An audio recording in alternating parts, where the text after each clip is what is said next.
Welcome to Next on the Tee with Chris Mascaro, where tour players, legends, and the top instructors in the game share their stories, insights, and playing lessons. Join Chris every week as he talks with the greats of the game. You are the smartest guy I've spoken to on radio or television in my career. And Chris, again, you're knocking out of the park. You're like 8 under par in this interview. If I ever have any research, I'm hiring your tail to be the research man. You're the best. You're a fantastic host and tremendously respected in the golf community. Yeah, Chris, you do an amazing job, and your listeners are super lucky to have you, and it's always my pleasure. Chris Mascaro is the king of the golf podcast. Don't miss him on Tuesdays. Now, here's your host, Chris Mascaro.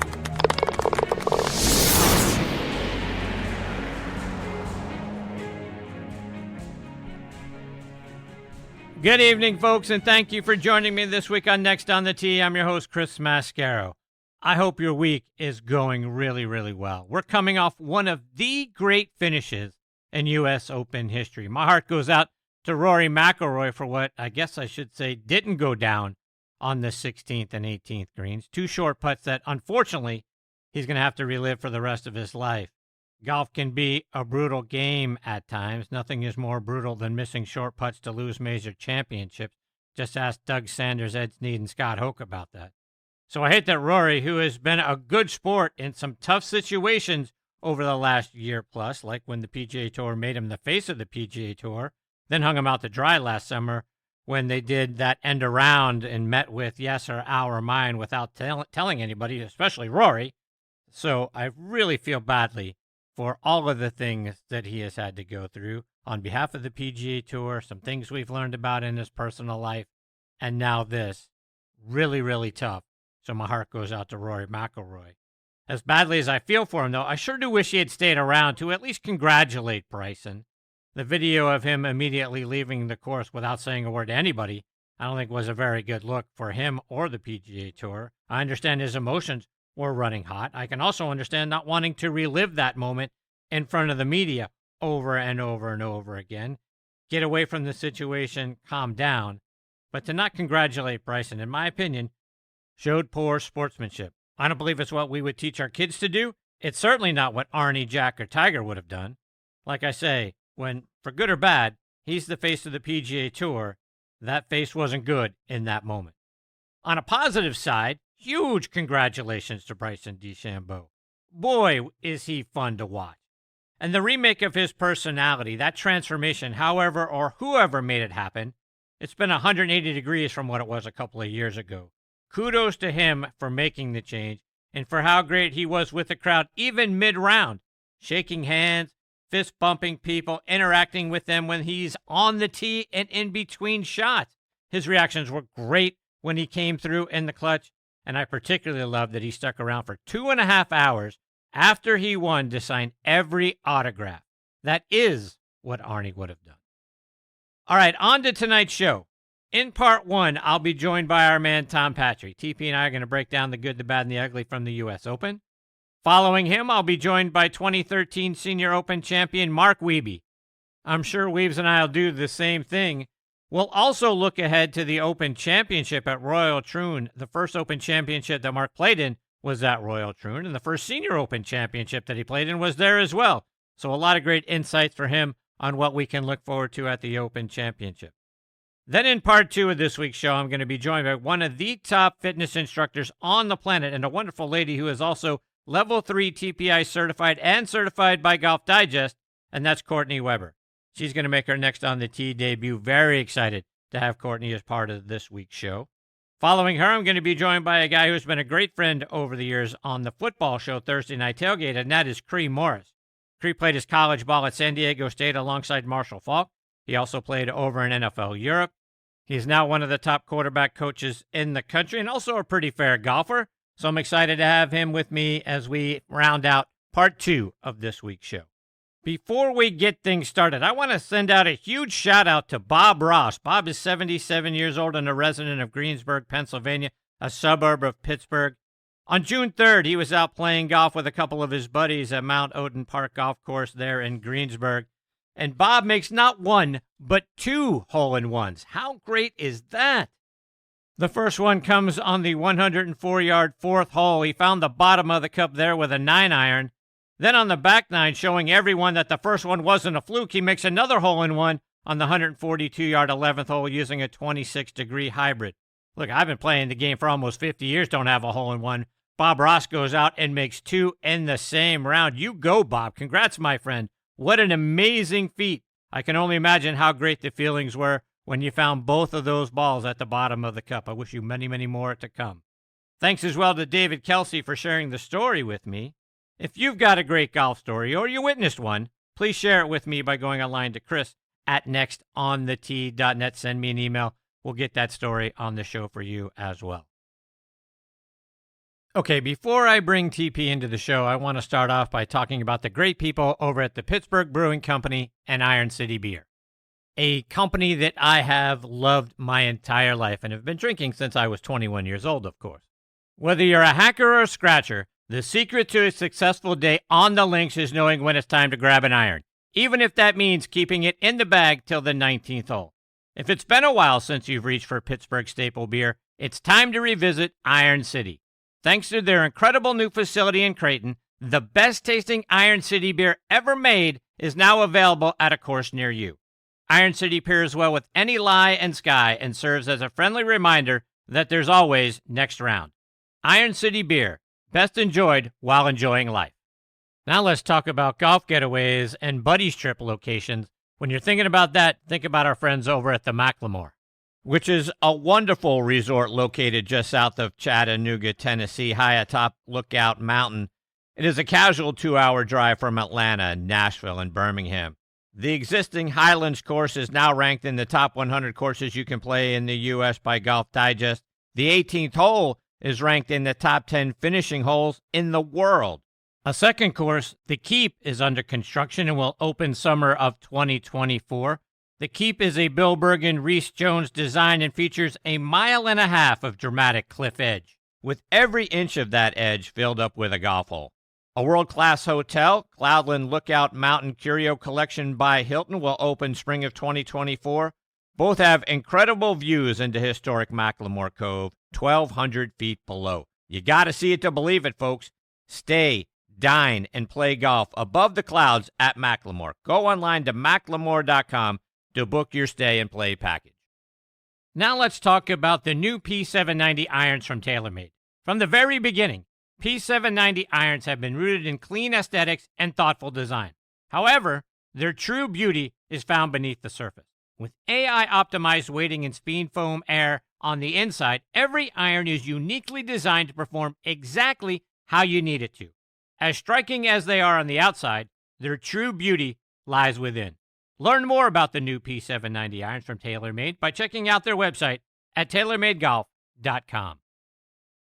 All right, now back in the house is our resident director of instruction, Tom Patri. You can find him down at Twin Eagles Club in Naples, Florida. He is a 13-time Golf Magazine Top 100 teacher, a 4-time PGA Teacher of the Year, 3-time Golf Digest Best in the State, including this year's edition.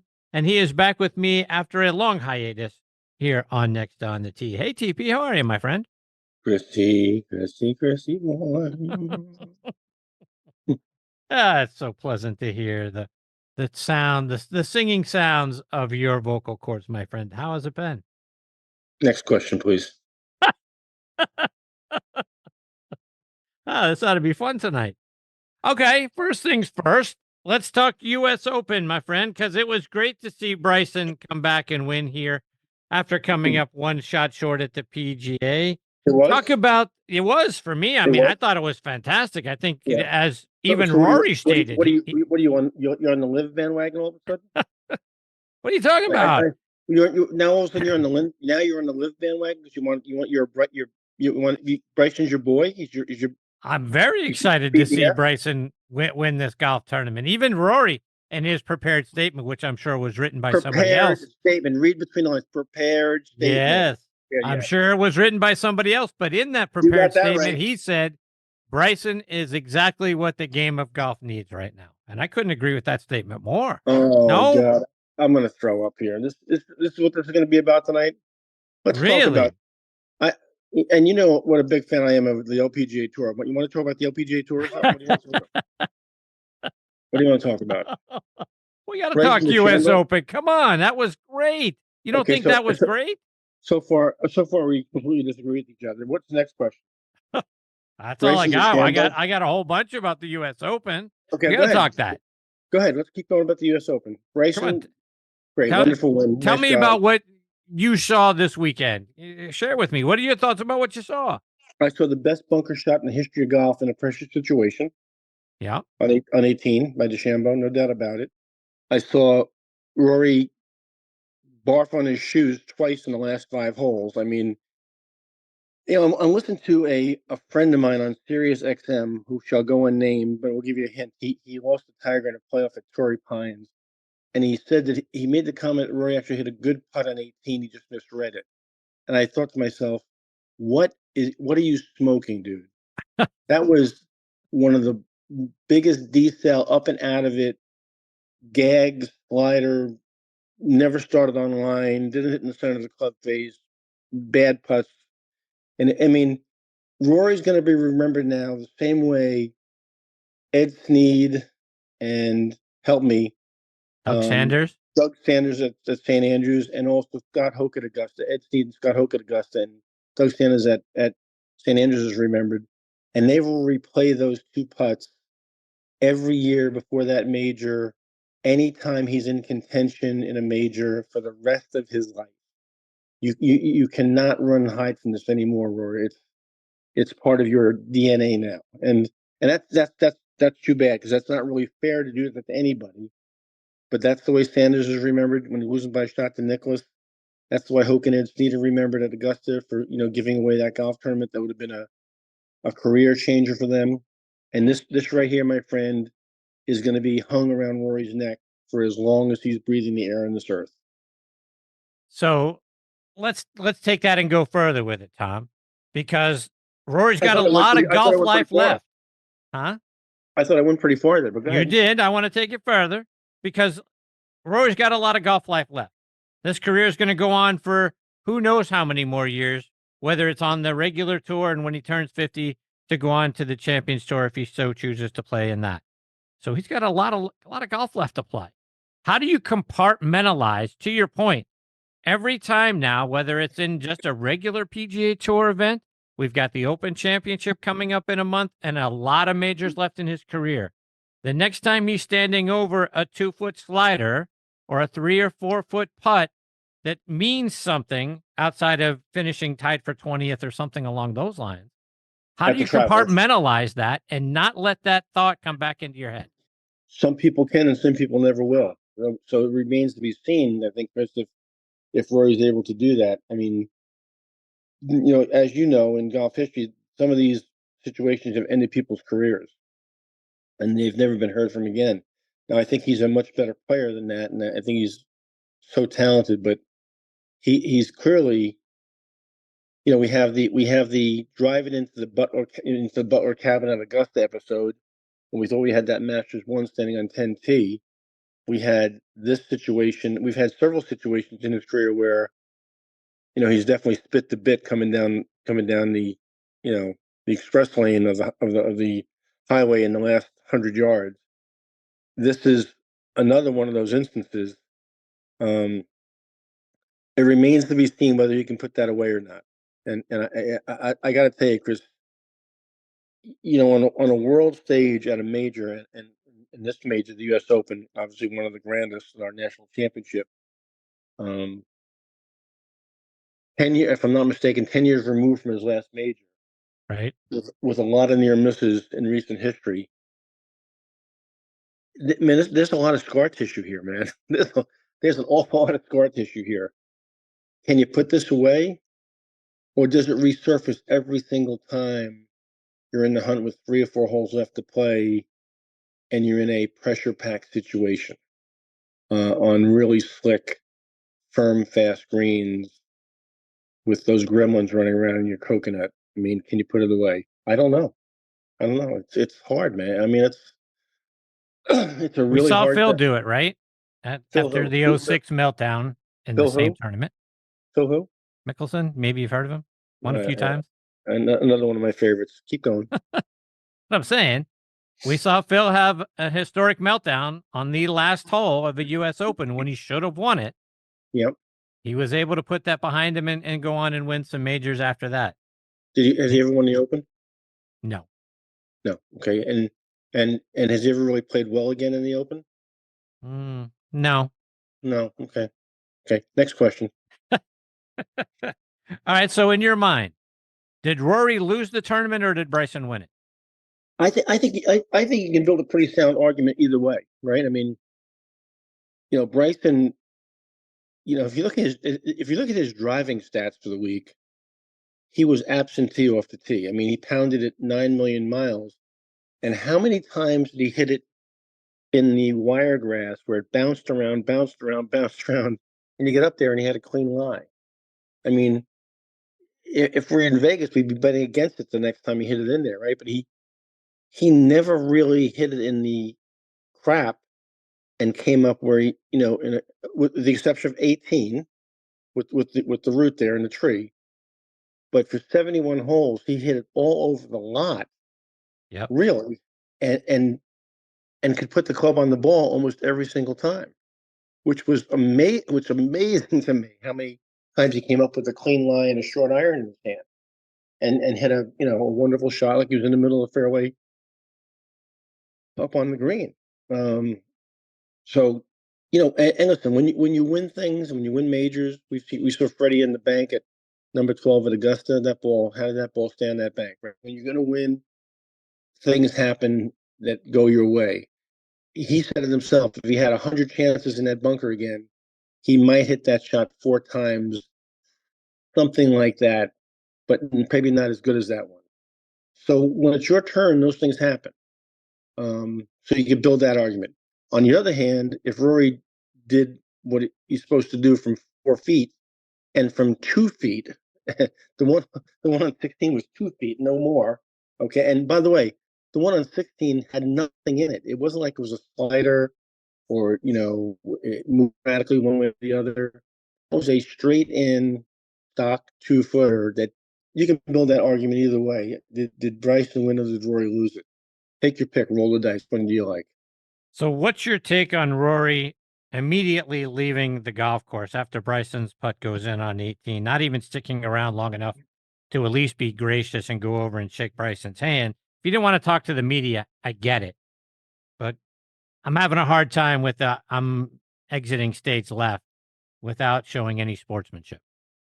My immediate answer is I agree with you 1,000%. But I know how emotional I was when I played, and I played well and I played poorly. And I didn't want to stick around when I played poorly either. I mean, I didn't want to speak to anybody. I probably would have shot him a text right away and say, "Listen, pal, way to go, great win." But I just had to get out of there or something. But in all accounts, he didn't do that either. So I think it was a kind of a, he could have stayed in the scoring area where nobody would bother him and nobody could get to him. And Bryson would walk in, he could shake his hand right there. We would have seen that on camera, give him a hug, and then exit out the back door. But he didn't do that either. I thought it was kind of a bullshit move that he didn't do something like that. Yeah, to me, when you're Rory McIlroy, and for good or bad, right now you're essentially the face of the PGA Tour. And I know the PGA Tour hasn't been kind to him being that face, but it's not what Arnie would have done. It's not what Jack would have done. It's not what even Tiger would have done. No, you're right. I mean, Chris, I agree with you. I mean, I think it was a bad move. And, again, I listened to Sirius XM saying that, I don't blame him one bit. I wouldn't have stuck around either. You're right. Jack wouldn't have done it. Tiger wouldn't have done it. And Arnie wouldn't have done it. And I guess I'm a dinosaur, Chris. I'm 65 years old. And I was taught by people that, you shook the guy's hand, you looked him in the eye and said, "Nice going," no matter how much it hurt, that was your obligation as a player.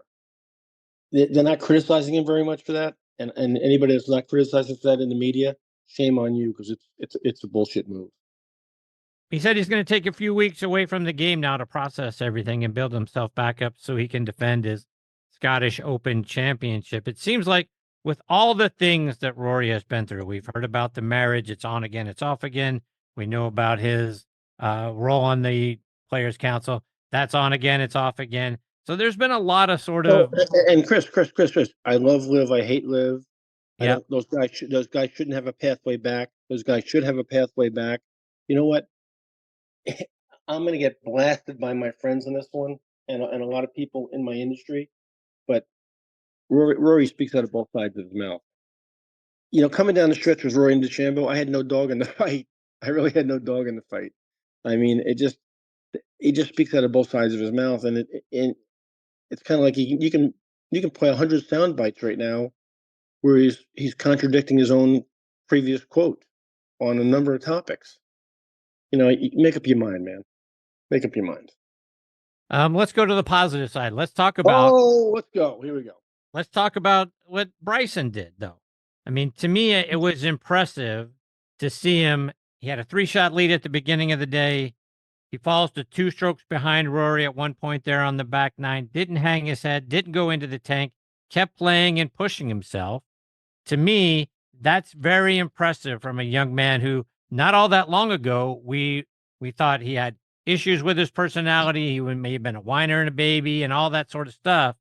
For the way that he conducted himself on the golf course and the way he interacted with the fans, I thought it was absolutely spectacular. No, I think in the sense of Rory saying, or somebody preparing a statement for Rory saying, it's just what golf needs right now. There's some truth in that.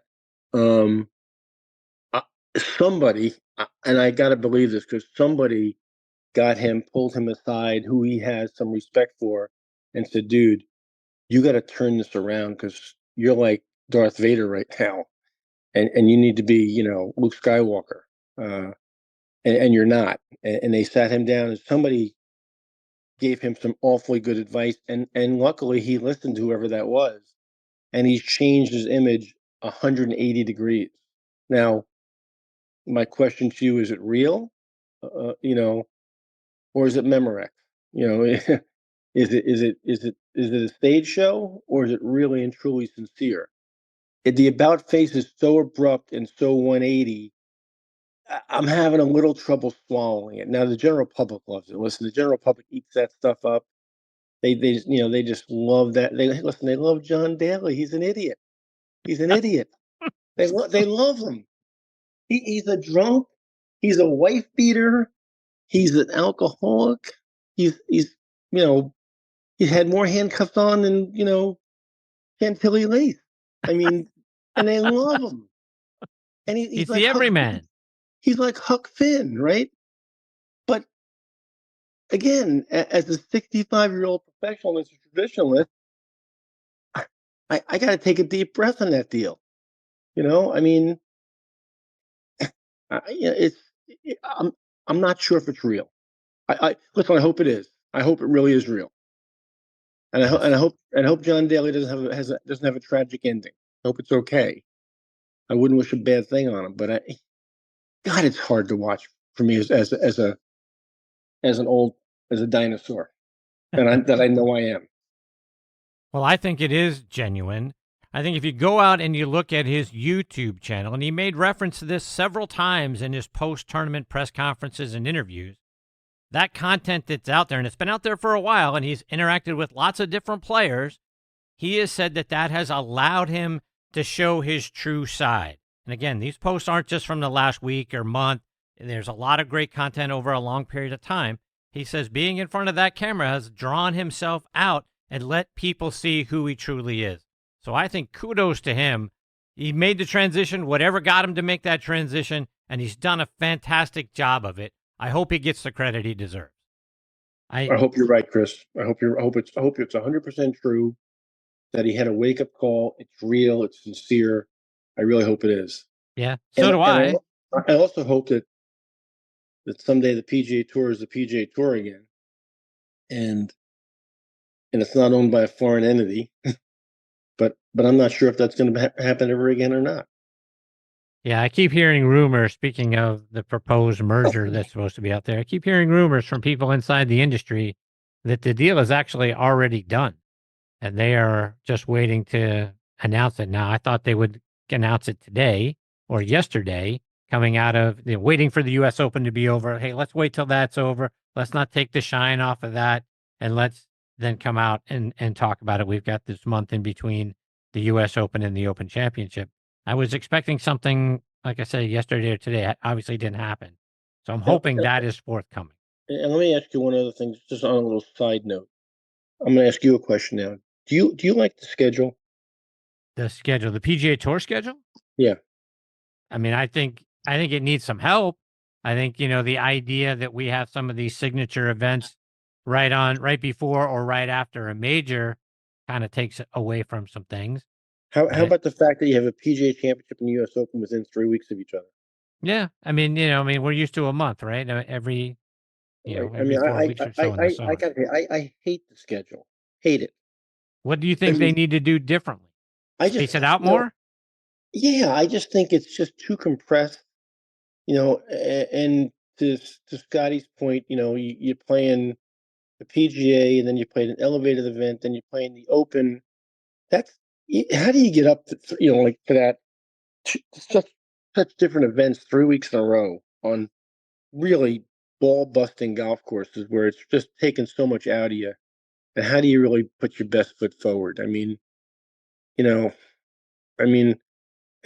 Chris, in our lifetime, the Masters was in April, the U.S. Open was in June, the Open Championship was in July, and the PGA was in August, right? Yep. And you had some events in between that needed some help and needed some players to show up, and there were events that you tuned into. I mean, the Memorial, you're going to tune into the Memorial every time. You're going to tune into Bay Hill every time. There were some events you looked forward to. The LA Open was you always watched the Hawaiian Open for all good thoughts going way back. I just don't like this. It's so compressed. It's so compressed. It's so in your face all the time. You just can't take a breath. You just can't take a breath. Well, to take that a step further, Tom, I mean, you've got this playoff system in place, right? They lead to the Tour Championship, right? So you got baseball or basketball? Which one is it? yeah. But you got 3 tournaments leading into the Tour Championship that are playoffs at the end of the year. And you and I know, I mean, as much as we love golf, when week 1 of the NFL season starts, or college football for that matter, no one's watching a golf tournament. You got that right. So you've got all of those things, right? You want to do all these things. We want to have 4 majors. We need to get them in there. We need to have them spaced out by a month. We need to have these 3 playoff events, and we need to have a Tour Championship, and it all has to happen by the end of August because nobody's watching golf starting in September. I think it's just tough to figure out where you're going to put things, but I agree that the idea of these signature events that you want all these players in, and this week's one of them, right? So why couldn't you do the playoff events? Why couldn't you do the playoff events just Wednesday, Thursday, Friday, Saturday instead of Thursday, Friday, Saturday, Sunday? Well, I mean, you're still going against college football on Saturday, right? No one's going to watch. Yeah, well, yeah, but college football is regional. Let's face it. Nobody in New York watches the University of Alabama. Okay, Mm-hmm. Nobody in Nebraska watches Florida State, right? It's a very regional broadcast, right? So you're going to be popular in certain sectors, no matter what you do. There's ways to get it done. I mean, I just don't like it. I just don't like it. You are an old grumpy dinosaur. I am. I am. Get off my lawn. Stop peeing on my lawn, please. Thank you. All right, so a couple more before I let you go. The other guy lost in all of this is another one of your favorite players who finished tied for 3rd, and that was Patrick Cantlay. Now that Xander won the PGA and got his first major, Patty Ice now bears the title of the best player not to win a major. He missed a couple of putts, and he made a couple of bogeys there on the back 9, or he might have been vying to get into a playoff with Bryson or Rory or all 3 of them. This was his 5th top 5 in a major since 2019. We don't talk much about Cantlay as a favorite going into a major, but should we? Yeah, I mean, and as you know, for other reasons, I'm not a Patrick fan, but I got to tell you what else was impressive about that 3rd place finish. He really on Saturday and Sunday did not have his best stuff at all. He really missed a lot of golf shots for him, who was generally a very good ball striker.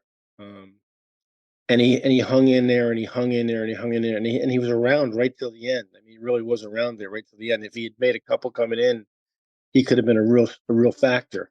So you got to give him credit for that, because he really got a lot out of nothing, coming down those last 36 holes. If he gets a little bit slower, you could fall asleep watching him play. He is painfully slow, man. Oh my God. And that's got to affect the guys he's playing with too. I mean, that was an interesting pairing, don't you think, with Joey LaCava in the group with Patrick and Rory, and Yep. the whole Ryder Cup incident. Nobody wanted to talk about that on air. They left. That was the elephant in the room that nobody went to, right? Nobody wanted to use that as a storyline in that last pairing. They inconspicuously stayed way away from that thing, Yep. But you and I didn't, and anybody that follows golf really closely and knows anything about golf was thinking, man, how chilly is it in that group right there? But no, he's a legitimate player, man. Whether you like him or you don't like him, and I'm not a fan. He's got game. He's got a lot of game, and he's going to win a major. It's going to happen. As we look ahead to next month in the Open Championship at Royal Troon, do you think, is it all the usual suspects that you think are going to be vying for the Claret Jug? I mean, is it Scotty, Rory, Bryson, Xander, maybe Shane Lowry for the local favorite? Is it all the same guys, or do you think it's wide open? I think it's going to be the same guys with those one or two. Who the hell is he popping in there? The one or two of those guys are going to pop in. You're like, who the hell is this guy? But you'll have the usual suspects. Royal Troon, which I've been blessed to play on 2 occasions, is a really interesting place, Chris. It's I remember the first time I went and I played the first 4 holes. I thought to myself, this is like an easy muni. Once you 4, like, I mean, they're like, driving and they hit a short iron on a green, and green doesn't have much carry, and knock it in type of thing. And then all of a sudden you get to 5T and you get a little bit of a wake up call. But I'll tell you, you get on 10T, and now you gotta strap your big boots on, because the back 9 is a monster. From 5 on, it's pretty darn good, and 10 through 18 are incredibly difficult. So you get out of the gate kind of fast, hopefully, and then you kind of hang on for dear life. If the wind's blowing in the wrong direction, you're going to die a slow death.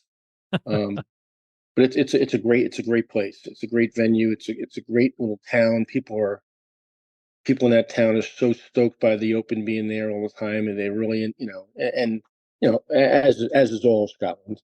But to answer your question, I think you'll have the usual suspects in there. You gotta look at guys who can flight their golf ball, who can control their golf ball. I mean, so and I've never really understood Rory being Irish and hitting the high ball, but it'll be interesting to see how he plays there. Coming off this situation, does he bounce back? Scotty had a terrible Open Championship, obviously.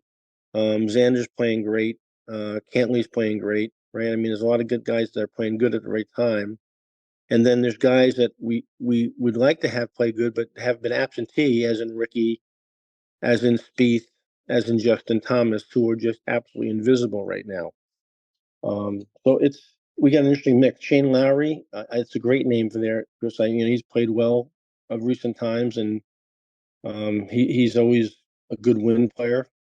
The guy that is always my dark horse in these things. I just think he's so overdue to win, both here in the U.S. and a major, is Fleetwood. I mean, he just has such game, and he just hasn't done it yet. And you can't count Aberg right now. I mean, the kid he's on the brink of being an superstar. I mean, just one tick of the clock in the right direction, and he's off to the races. So I wouldn't discount him either. Tom, before I let you go, remind our listeners how they can stay up to date with all the great things you're doing on your website, on social media, and anywhere else they want to find one of the best teachers in the country. So Chris, rather than do that, I'm going to share with your listeners my micro version of Rory McIlroy. So I was playing in the South Florida Open. It was the first round, and we have a senior division of South Florida Open. And I really, been preparing, and I had a tournament a month ago where I had some good things happen that I could build on. And I was standing on the 11th tee today, 1 under, and managed Rory McIlroy it into 76. So tomorrow's round 2, and right now I have a really, really, really bad taste in my mouth, and didn't really hit what I would call a poor shot coming in, but just kind of did the slow burn coming in, the really painful slow burn, kind of just dragging it in there and just screwing this up or screwing that up. So that's why you've been in a bad mood this whole segment? I'm in a really mood, Chris. I don't want to hear any crap right now. I really don't hear crap. And I kind of go sit in the corner, leave Denise and the dog alone, and see if I can put my head back on my neck and push my brains back in my ears and see if I can get my ass in gear tomorrow morning and get a little fired up and play a good second round. Wow. I'm currently sitting there at T20, and on the 11th tee, I think I was probably at that time of the day I was probably about third. I can feel Rory's pain right now in a very, very elementary situation. Explains a lot why you've been crotchety this whole segment. So now I get it. Hey, Chris. Hey, Tom. Chris, you have a lovely evening. Hey, Tom, did you see that the Red Sox stole 9 bases against the Yankees this past weekend? Did you see that? Bye, Tom. That was our man, Tom Patri. I was kind of wondering why he was so crotchety all through this segment, and then at the end there we find out why. So he can relate to Rory a little bit. Things go south in a golf tournament. Things go south in our golf games from time to time. Got to just put it in the rear view, right? We talk about that a lot on the mental side of the game. Play the next shot. I know Tom will bounce back tomorrow. Why? Because he's a great player and a great guy and one of the best instructors in the game. He'll figure out what went wrong on the back nine and correct that and do very well, I'm sure, in round 2. So Tom will be back in a couple of weeks. I'm already looking forward to it. Joining me next is going to be 2013 Senior Open champion Mark Wiebe. Before I bring Mark into the show, I was talking with Eddie Dry, VP of Domestic Sales for Strixon Cleveland Golf, at the PGA Merchandise Show earlier this year, and I said, Eddie, I like your CBX full-face wedges. How can they help an average player like me play better? Here's what he had to say. An average player, I use one, and I'm in some lies that you can't even believe. And I need all the help I can get. And the face is bigger, and the grooves go all the way up and all the way out to the toe. So if you hit it on the toe, you miss it, bam, there's a groove. So I like that. So I carry a 58. There you have it, folks. Try the new CBX full-face wedges from Cleveland Golf. I also want to give a shout-out to my friends over at On Point Golf and their great On Point ball marker. Get the #1 ball marker in the game of golf. On Point is the only 3-dimensional ball marker out there, with alignment technology and a removable coin that is approved to use according to the rules of golf. As you know, putting is all about line and pace. Mark your ball with On Point, engage with your 3-dimensional ball marker, and have more confidence in your line, execute the putt, and you're going to lower your scores. Do what the likes of Jim Furyk, PGA professionals, and amateurs alike are doing now. They use the #1 ball marker in golf and they lower their scores. You know Ken Duke and Thongchai JD. They won for the first time on the PGA Tour in 2023, and they were using an On Point ball marker. Get yours at onpointgolf.us and make more putts. And oh, by the way, you can also customize the removable coin for any club, event, or corporate outing. They make really great tee gifts and custom products. That's also going to help lower your score. I use On Point ball markers. Mine is black and gold, 3D black golf ball with a gold line down the middle to help me line up my putts. It's like having a 15th club in my bag. It's helped my game. Why wouldn't you let it help yours? Again, onpointgolf.us. See what I'm talking about. Order yours today. All right, now back in making it a baker's dozen times with me here on Next on the Tee is 2013 Senior Open champion and one of the top instructors in our game now, and that is Mark Wiebe. Let me remind you a little bit about Mark's background. He's from Seaside, Oregon, and grew up in Escondido, California. Played his college golf at Palomar Junior College and then transferred to San Jose State. But while at Palomar, he was the individual medalist at the 1977 California and Idaho Amateur Championships. He was named second-team All-American in 1979 at San Jose State. And that season, he and Don Levin combined to win the Silverado Invitational in Napa, California. Mark turned pro in 1980 and started on the PGA Tour in 1983. Got his first career win at the 1985 Anheuser-Busch Classic when he beat our friend John Mahaffey with a birdie on the first playoff hole. Mark won again the following year at the 1986 Hardee's Golf Classic. In 2007, Mark matched Bobby Watkins' record for being the youngest winner on the Champions Tour at 50 years and 10 days old when he won the SAS Championship. Like I say, in 2013, he won the Senior Open Championship at Royal Birkdale. Did it by defeating Bernhard Langer on the fifth playoff hole. Later in 2013, he captured the Pacific Links Hawaii Championship in a playoff over Corey Pavin. In all, he won 8 times as a professional, twice on the PGA Tour, 5 times on the Champions Tour, plus the 1986 Colorado Open. He's a great guy and a wonderful friend, and I couldn't be more thrilled I get to have him back with me this week here on Next on the Tee. Hey, Mark, how are you, my friend? Chris, how are you doing, buddy? Thanks for the great introduction there. I'm fantastic, and thank you so much for being here. Happy belated Father's Day, too, my friend. Yeah, how about that? You have kids, right? Got 3. Yeah. How's the family and the newest grandbaby? Well, let me see. We're up to 5 grandkids, and I got my youngest is in Chicago with 1 little girl. My oldest is in Montana, and she has 3 kids, girl, boy, girl.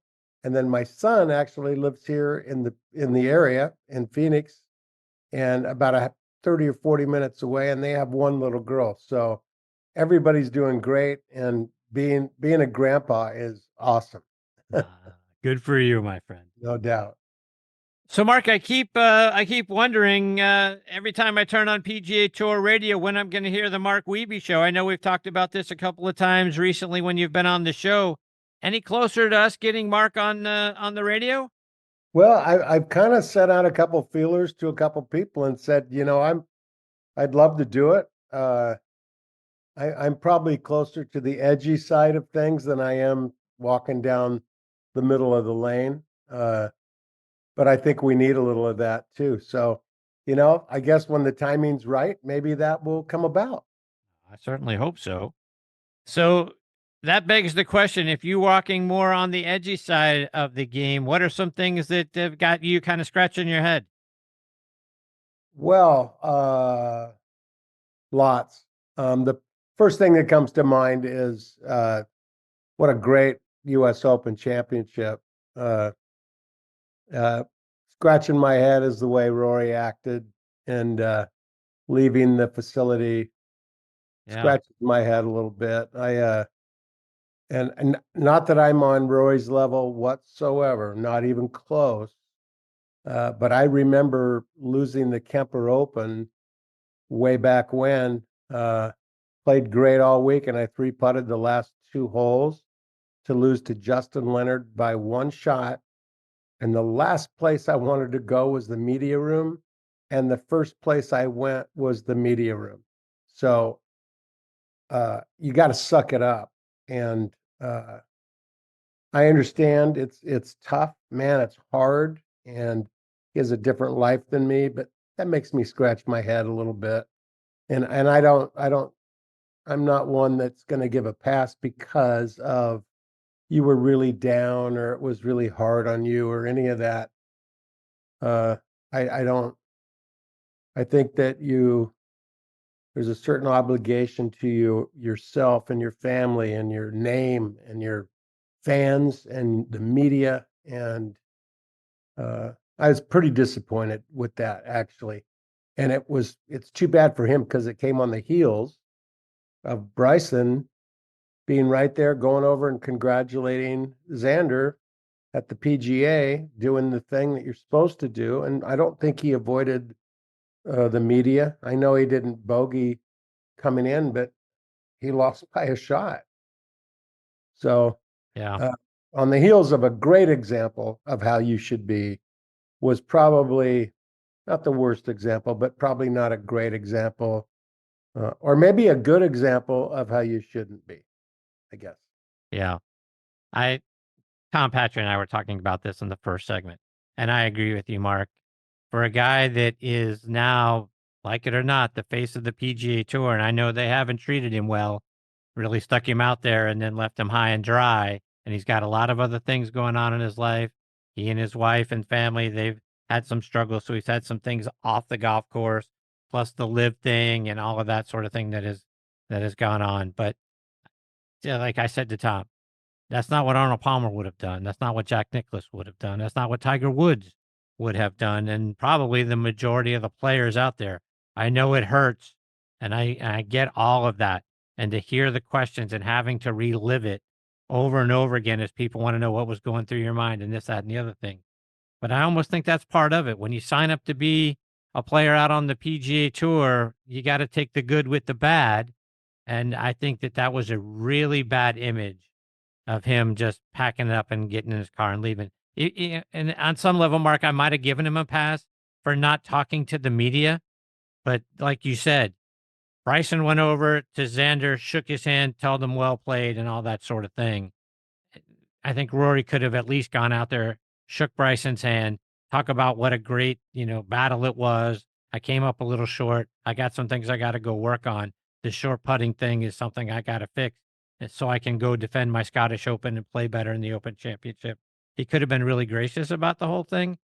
I just think it was really, really a bad look for him. Well, I couldn't agree more. I mean, yeah, I mean, I know it's hard and I understand. But you know what? That's just part of growing up. You gotta be able to suck it up and talk about it. I mean, it's hard. Like I said, I understand it. I went through that on a way smaller scale, but it was a tour tournament, and I was devastated. But you got to go in and deal with it. It's part of it. I mean, I had somebody when I was younger that told me once, and I can't remember the exact quote, but it was something like, you need to learn to lose before you need to learn to win, because losing makes you tougher, but it also humbles you. So I don't know if that has anything to do with Rory's situation, but be humble in victory and gracious in the things that you want people to see in you. Dodging and then I understand withdrawing from the next tournament. He's devastated and he wants to go home and lick his wounds, and he does have personal problems. That aside, you got to suck it up when it's time to suck it up. I mean, I was kind of bummed for him. I'm not a huge Rory fan. I think he's an incredible golfer, but I'm going to root for the U.S. of A. probably more than the opposite team, so to speak, with the Ryder, him being on the Ryder Cup and stuff. I'm going to root for the guy from here, just because I like it, apple pie and all the stuff that is on that commercial. So, are there other things that made you scratch your head about what's going on with the game, just in general? Well, I'm still a little perplexed about this limiting our fields and the size of things. At the same time, still allowing as many players as ever to be part of the tour. All you're really doing now is giving a lot of the guys an opportunity to qualify on Mondays. I'm just watching, like, I think I maybe mentioned this last time. I'm a huge sports geek. I watch everything. And I do know this, that every sport that I can even come up with in my head right now is expanding. There's expansion teams, expansion leagues. There's too many players. And golf is no different. We have a long line of incredible golfers that no one's heard of yet. But yet we're taking our field sizes from max of 156 in the summer and 144 when it's not summer, we're trying to give as many guys an opportunity to play as we can, and now we're shrinking them down to these signature events, more and more of those, and I'm not agreeing with at all that somebody that gets on the tour that's not in signature events has to compete against someone that is in all of the signature events and the majors. The prize money that you're playing for in each case is drastically different. And I mean, I think we're a little bit lost. I think I'm not saying that Monahan's the leader, because I never thought of the commissioner as my leader ever. He was the commissioner. The leaders were the players. And I watched it like a magic trick turn into the commissioner became a little bit like the president of a company and kind of made things happen that he wanted to happen, or a certain very small minority of people wanted to happened. And at the same time, telling the players it's the players tour. It was my negative part of being on the tour. I really was bummed about that, and I'm seeing it happening now. And I also have a son that plays and is on the DP World Tour, so I he wants to play the tour. I want him to play the tour, but shrinking spots and shrinking fields doesn't help him with any opportunities to play. And the first thing you're going to hear from guys that are on the other side is, "Oh, just play better." Well, opportunity has a lot to do with that too. When you can, you know, pick and choose where you want to play and play for a gazillion dollars, and you're not going to probably lose your spot on tour if you're in those signature events. I don't know how you could. You'd have to have a miserable year.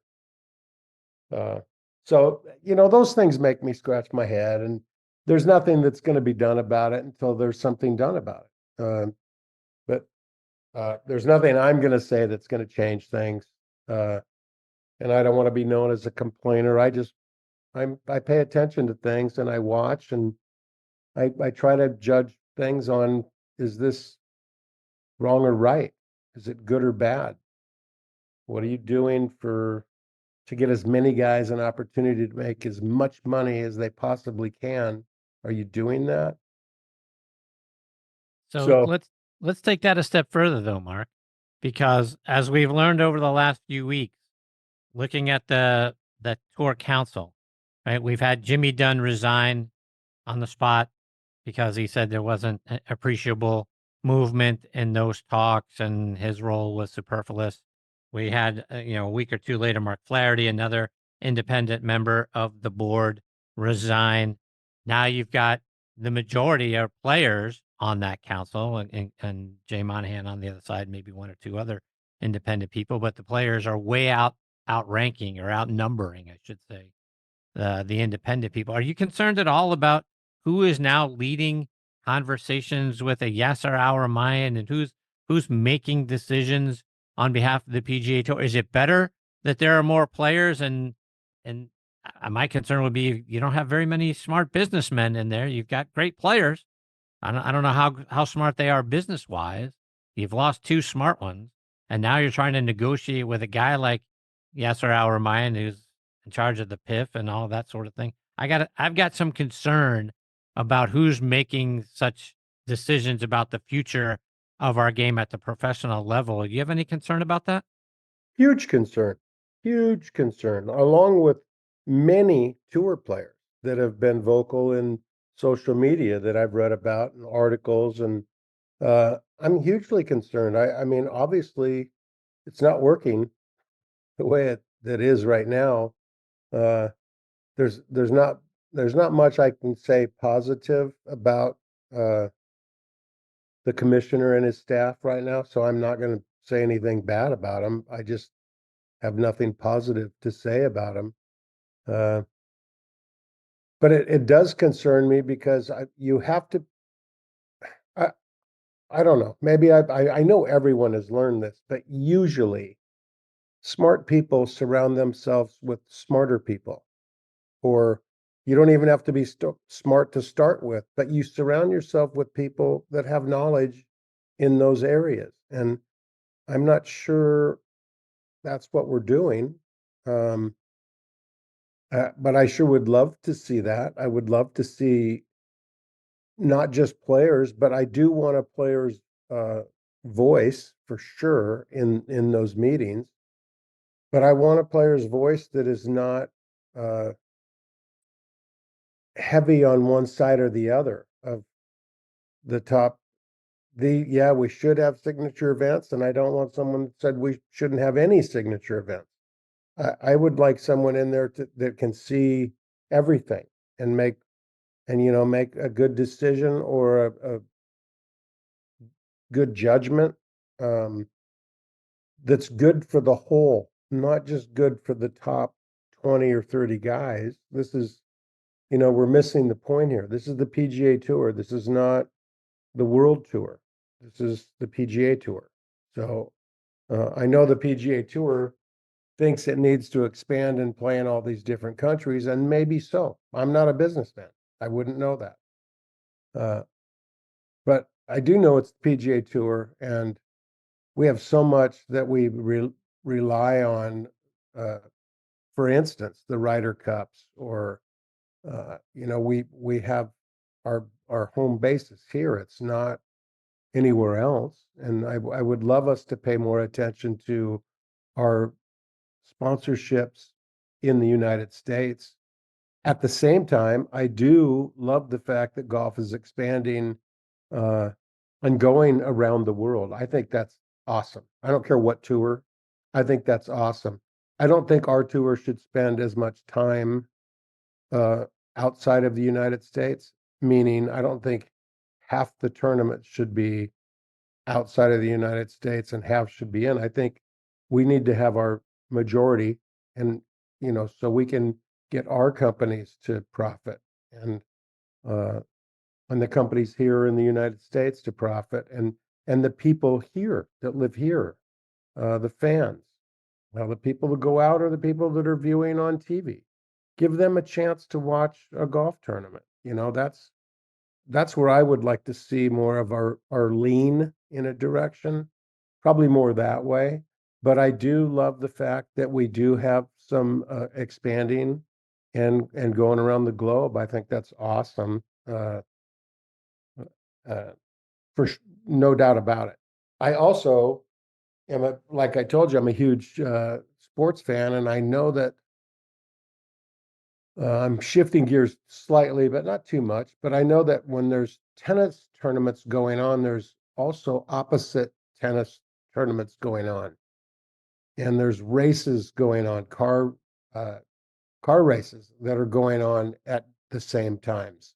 So not every single great tennis player is playing against each other all year.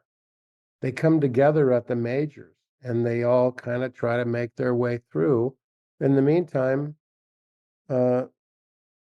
somebody's playing over here and somebody's playing over there. Somebody's playing in Spain for something, and somebody's over in France playing in a tennis tournament. So, I mean, if we're going to really send this thing global, then let's go ahead.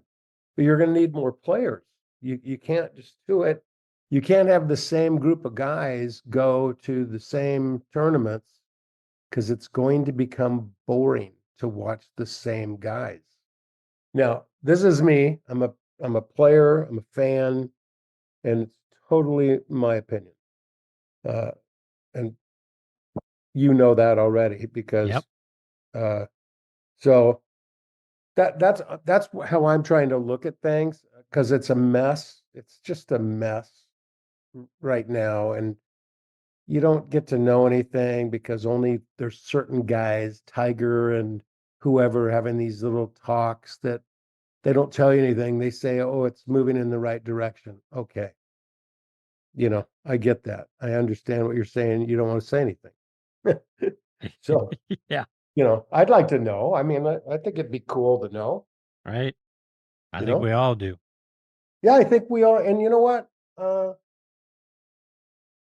I was never a big, I had bad press and I had guys say stuff about me and all that, but I also knew that it was part of the deal. So you can address yourself in a way that's professional, tell the truth, respond to questions, do things the right way. That gets you a lot farther, I think. Um, Again, just my Agreed. opinion. Yeah. Yep, I agree with you. Mark, one more before I let you go. As we look ahead now to the next major, the Open Championship at Royal Troon, I saw that you played there in the 97 Open and again in 2008 at the Senior Open. Talk Yes. about what we're going to see there next month. Oh my gosh. So this was my very first British Open in my life was at Troon. My very first senior British Open was at Troon. So obviously Troon is I got something about Troon, I guess. It's an awesome golf course. It is weather will dictate how the scores are. If you remember Henrik and Phil going at it, shooting, what did they shoot? Like 60 and 61 or 61. It was stupid. I mean, Right. but the weather was beautiful and perfect. So if that were to happen, there's scoring going on. But if there's just a little wind or a little rain or a little, maybe a little of both, it changes things totally. It's a unique golf course in the fact that it actually kind of goes out through 7, comes back on the postage stamp, goes out one more time, gets really close to Royal Prestwick, where the British Open originated with 36 holes, because it was a 12-hole golf course when they played it 3 times. So you're always walking on history and near history when you're playing Troon. I mean, it is incredible vibe that you get. It makes you so excited. It's beyond. Anyway, and then you make your way back with the exception of, I think 11 or 12 comes back. I think maybe number 12 comes back out towards Prestwick and then it's all the way in. So it's a unique golf course in that way. There are sand dunes, there's ocean or not ocean. There's water that comes into play. The sea is right there. And you don't think it would ever come into play until you get one of those days with that weather or the wind blowing that direction, or better yet, the wind blowing off the water to where you have to aim it way out over the water and trust that wind is going to blow it back. So it's awesome golf course, great history. I'll be so excited to see if it's the usual suspects, meaning there's about, I don't know, 5 or 6 guys that keep lingering around the top of those major leaderboards. And you know who I'm talking about. I'm talking about Rory and Xander. And Home has been absent lately, but Bryson is right there. And you know, who knows right now by the way, side story with him, right now the sky's the limit. He's a young kid. I don't think he has any kids or a wife or any, not obligations, but things to take your mind off of golf. I think that when he gets into it, he gets into it. And my favorite, also another side story, my favorite thing about watching him play this week, I don't think he won the Open with his length. I think he won it with his short game. Yes.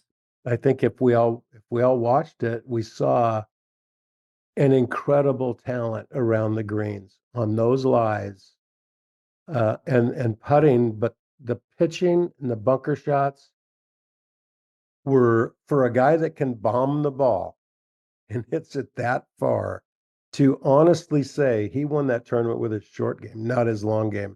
And we all watched it. It was incredible. Anyway, he's in there. So I would expect that Brooks Koepka is going to get a little bit of motivation now, because fellow live player is kind of ripping these majors. My God, 2nd, 6th, and 1st in our first 3 majors. Wow. Yeah, That's pretty good. indeed. So I think I mean, we can look for those same guys, but the British Open always brings that one player or two players from the UK that are either mini tour pros or somebody that's young on the DP tour. There's always that great story. And you get those when you play a full field. So the British Open is not a signature event. It's a full field event. So you're going to have incredible stories the whole week long about the favorites, about the wannabes, about the underdogs.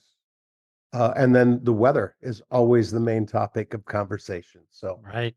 it's my favorite tournament I've ever played in, ever. I've played in all of them.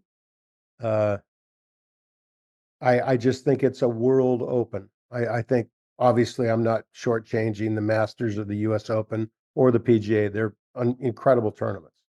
But to me, a worldwide event seems to be, for me anyway, is the British Open. And I can't wait. I just can't wait. Me too.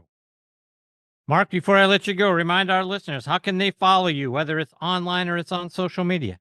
I'm on, I do a lot of Instagram, and I think it's just Mark Wiebe. Just look me up and it's on there. I don't remember what my handle is. Do a little bit of the X, not really. I do a lot of the Instagram. And I talk a lot about short game. And if you ever really need to get a hold of me, or look on my website, that is markwiebegolf.com. And you can get anything from there. You get my email, you can get what I do and how I teach. And I'm there and I'm available. So I really, in my second life now, I really do love teaching. I really do. There's nothing quite like helping someone shoot lower and seeing their faces. It's fantastic of any level too. I really do enjoy it. Well, Mark, I can't thank you enough for taking time out of your day to come back and be a part of the show for a 13th time tonight. You know, you're one of my all-time favorites, and it's been 13, and I can't wait for number 14. I hope it's very soon. You're awesome, buddy. Thank you so much, and go Lucky 13. Indeed. Take care, Mark. All the best to you and your family. We'll catch up soon. Thanks so much, Chris. See you, Weebs. Talk to you later. That is the great Mark Wiebe. At Mark Wiebe Golf is where you can find him on Instagram. That's his handle over there. At Mark Wiebe 33 over on Twitter or X or whatever we're calling that thing. And if you live out in Arizona, go get a playing lesson from a major champion who also happens to be a fantastic guy. You'll be certainly glad that you did. Mark, like I say, is just one of my all-time favorite people, let alone guests on this show. But he is just such a wonderful human being that has, like I said, graced the show 13 times. I'm so blessed that he has done that. And I'm sincere, but I just can't wait till the next time. Every time I get to spend some time with him, I learn something, whether it's about the game of golf, the inner workings of the game, or sometimes with some playing lessons. Mark is just one of the great people you get to meet in this industry and you get to meet in this life. And like I say, I've been blessed 13 times, and I'm looking forward to number 14, hopefully a little bit later on this year. All right, folks, it is time for me to put a bow on part 1 of this week's episode. My sincere thanks to Tom Patri and Mark Wiebe for making it so much fun. Coming up in part 2 is going to be one of the best fitness instructors on the planet, and that is Courtney Weber, along with one of the best quarterback coaches on the planet, Cree Morris, who's also a fine golfer as well. So looking forward to having them join me here in part 2, so stay tuned for that. I'll be dropping here in a couple of days. In the meantime, as always, thank you so much for making Next on the Tee a part of your weekly golf content. Until next time, hit 'em straight, my friends.